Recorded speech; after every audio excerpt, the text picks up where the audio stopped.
Well, good afternoon, everyone. Welcome. This is the House Judiciary Non Civil Committee. This is our first meeting. This will be an organizational meeting.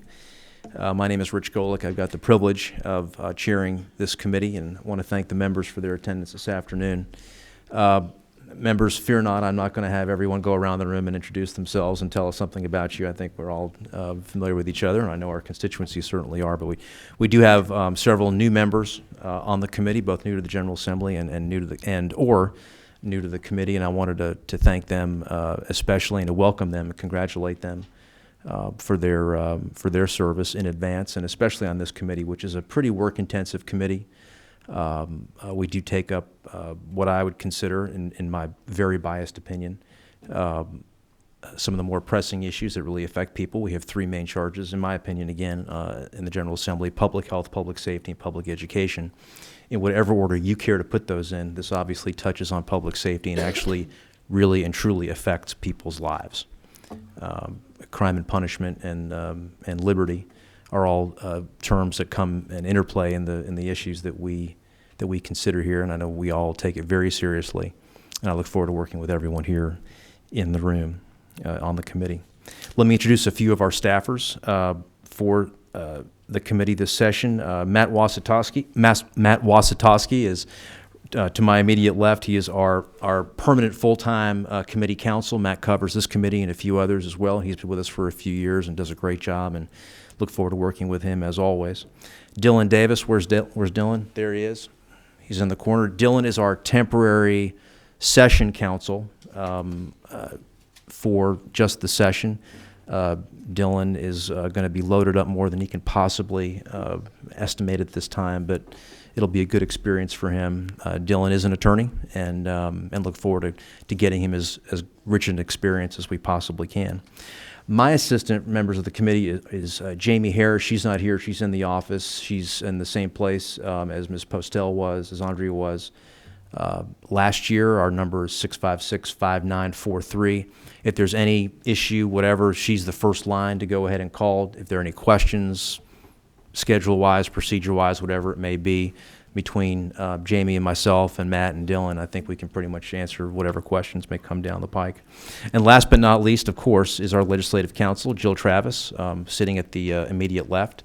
Jill's been with the Office of Legislative Counsel for a good long time, and has the experience that we come to draw on a yearly basis and really on a daily basis as it relates to the issues that we deal with, and we're fortunate to have her as our counsel.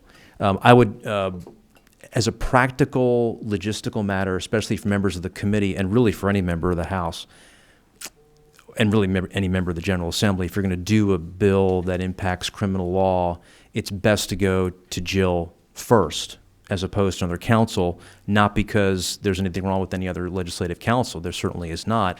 It's just that ultimately Jill's going to have her eyes on it. Whatever substitute may come out of the committee will be a substitute that she goes ahead and draws up. So whereas I don't want to go ahead and create any more work that she already has, from a practical efficiency standpoint, it makes sense to go to Jill first. And I find that, as we all have, that the time you take on the front end can really save you a heck of a lot of time on the back end. So with that, let me direct your attention first to our rules on the left cover, left inside cover. These are the exact same rules that we had in the last term. Probably the most important thing there is the fact that our quorum is 7. We found that to be a number that works. Sometimes, especially around crossover day and then at the end of the session, members have to go to different committees. Understand that completely. But 7 is a number that we've been able to come up with on a regular basis, and allows us to get our business going. I'd invite you to take a quick look at those rules, especially for our new members, and at the appropriate time would entertain a motion to accept the rules for this coming term. Move. Mr. Coomer moves passage of the rules for the committee. Is there a second? Second by Ms. Ballinger. Are there any questions from members of the committee? Any questions? Seeing none, all in favor of the gentleman's motion signify by saying aye. Aye. Opposed? The ayes have it, and the motion is adopted. Thank you. Underneath the meeting agenda is our two subcommittees, and this is very important. Again, to our newer members, our new members, much of the work that we do, much of the substantive work that we do is achieved in subcommittee, which is not to say that we don't do substantive work in the full committee. We do, but you really get the first crack at it in the subcommittee, and I think that's where the deepest dives really do occur from a substantive basis. We have two subcommittees. One is crimes against children, controlled substances, and then general. General, what I mean by that is anything that doesn't fit neatly into crimes against children or the next subcommittee. I will generally go into the subcommittee that's headed up by Representative Setzler, by Chairman Setzler, although not uniformly. The other subcommittee is chaired by our Vice Chairman, Representative Reeves. It's crimes against persons, property, and public administration. That's pretty self-explanatory. I want to thank Representative Reeves, the Vice Chairman, for stepping up into this role, and also to the Secretary of the Committee, Representative Gravely, for their leadership as officers of the committee. We'll be drawing upon them as the session goes on, both personally and collectively. So what will end up happening is bills will come in. I will generally assign them to one of the subcommittees. I will always put out a notice to the entire committee and to the relevant members, the author of the bill, as to where their bill is going, so that everyone knows this bill has gone to crimes against children, or this bill has gone to crimes against persons, property, public administration. The subcommittee chairs will go ahead and schedule their meetings on their own motion according to their schedule. We meet Mondays and Wednesdays for usually no more than 2 hours. We purposefully end at 3:30 because the clerk keeps the box for committee reports open until 4 o'clock.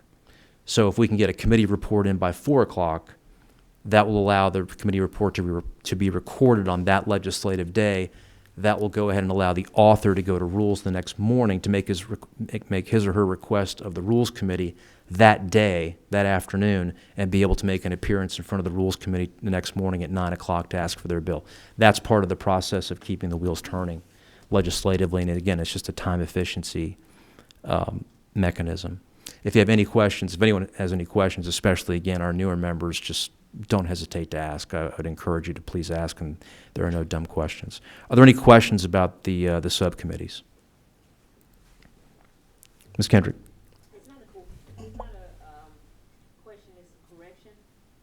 So my name has a lowercase s. It doesn't quite matter to me, but it matters to my mom. So I completely understand that. We apologize for the error, and I will write your mother a note if necessary. Thank you. Mr. Setzler, did you have or Ms. Price, sorry. I think you mentioned that you were going to identify, did I need to do something? Let's see here. It may not work. Is it? 18.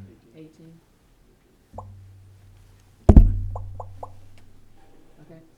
You said you would identify the new people, and also I was curious who has a legal background and who doesn't. Ms. Price is a new member of the committee, and we welcome you.